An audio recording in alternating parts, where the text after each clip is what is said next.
Scratch Pratt is an Xbox MVP, an Xbox ambassador, and an all-around great dude. Maybe you've seen him stream on Mixer or Twitch, or maybe you've watched some of his many videos on YouTube. He really creates a ton of videos. What you do know about Scratch is that he cares a lot about the Xbox community. He sat down with me to talk about how video games connect us in really interesting and meaningful ways. We also talked about how he got his start in video games. I'm Ace Attorney. Let's press start. It was when Mario Brothers was actually in a Sears store on display. I think that I first remember, and I remember seeing it was like, $200 or $300 for the console, and thinking like, I'll never own one of these my entire life.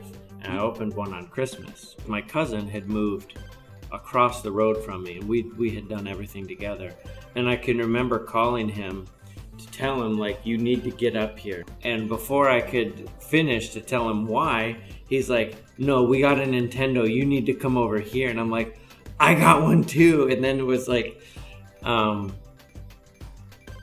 it was just this, like, my mind blown. The version of the one that he got had world-class track meet.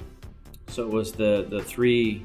So it was Mario, Duck Hunt, and World Class Track Meet, and then he also got the running pad or whatever for track meet. Like you plug it in, it was running, and it was funny because this just kind of goes into this whole thing. So like everybody, I think, shares these stories with each other. Like we get in these conversations and talk about it. So we were having these conversations about things that we remember and whatever, and obviously when I grew up, we didn't have the internet and social media and know what everybody else is doing in other parts of the country. And so I think that the greatest thing was the fact that, like, when we were talking about that power pad, is that it was so funny to have a conversation when you say to somebody who lives in a completely different part of the world that they got on their hands and knees underneath it and would pat it with their hands, like, to try to run faster. And it was amazing to think, like, oh, somebody else figured that out too. Like, nowadays, that stuff doesn't happen because it gets tweeted one time and, like, everybody knows about what everybody else is doing, and trends and things, aren't discovered. Like, they're discovered through just hearing about it from someone else. But the fact that, like, two people that grew up in completely different parts of the country have same childhood experiences that involves something so specific as trying to cheat the system with world-class track meet, which was on the power pad or whatever, which I thought was hilarious. Or like shooting Duck Hunt and like holding the gun up to your eye like this, or taking it straight up and touching it onto the television. Like, when you're a kid, like, you think you thought of that, you know what I mean? And like, and you get, you have the conversations, everybody did that, I don't think I ever beat a Nintendo game. I have since, but I think I was too young. The first game that I can remember beating is Aladdin on the Super Nintendo. And at the end of that, and I remember it, at the end of that game, like, Jafar, like, turns into the snake and you have to jump on his head. And I think that was the moment that I figured out that I don't even remember how old I was. I wasn't very old, but that was a moment that I figured out that there were patterns that you could learn. Because, like, I had no way to, I guess I just didn't connect that, maybe, And then I was able to go back and beat other games. The closest I got was Super Mario Brothers. I could get up to a world like 8-1 or 8-3 maybe, where you had where the turtles, the Hammer Brother turtles, I could never get past those. But I could beat everything up to that point flawlessly. Until finally, one day I figured out the pattern of that, and I got through it. Great things often come from humble beginnings. And as the next generations of consoles arrived, so did these unforgettable moments with multiplayer games. Two of them that I can think of were on N64, so GoldenEye, and Mario Kart.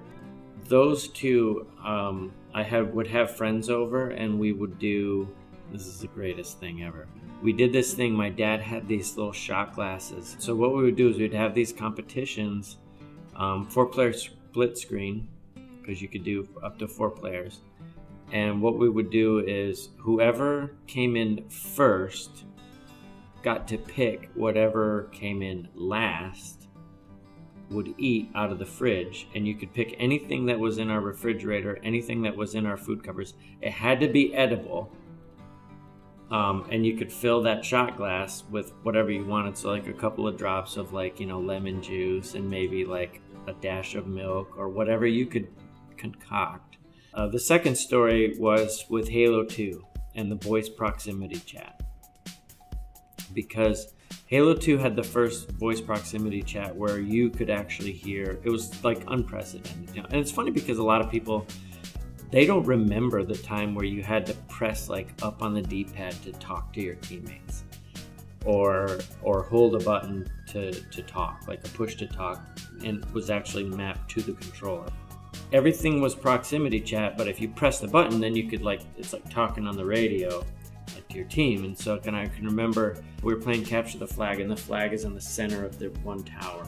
I wish Green Skull was here because he would know the name of the map, but the skull's on the one tower. And so I jumped across the gap and I got on top of the tower. Of course, everybody's inside looking down, trying to get people coming up, from the bottom.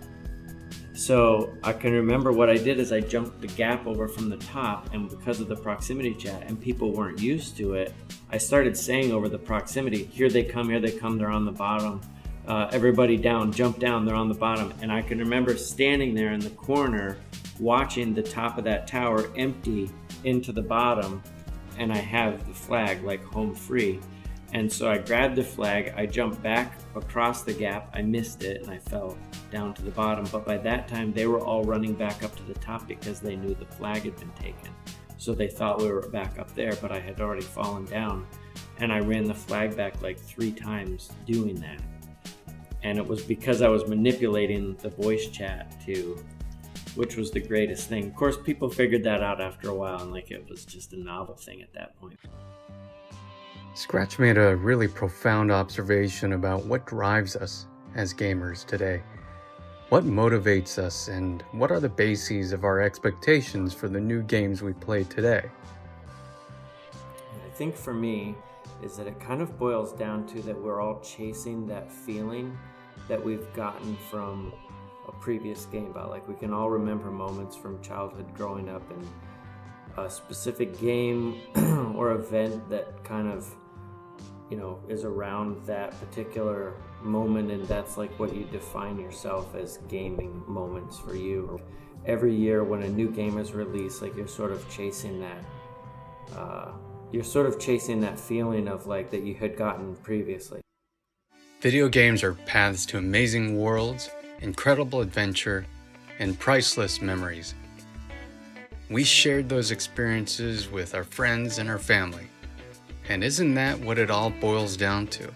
It's about connecting with people in a way that is undeniably real and deeply personal.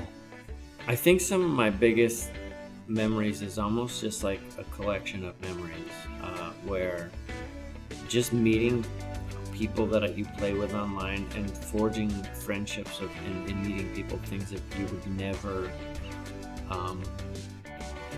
that you just wouldn't think is really possible. We get into a situation where we finally meet and you start talking about these types of memories, and then one of you is going to realize oh wow, that was 5 years ago. And then suddenly you just kind of have this mind blow moment where you realize that we've known each other for years.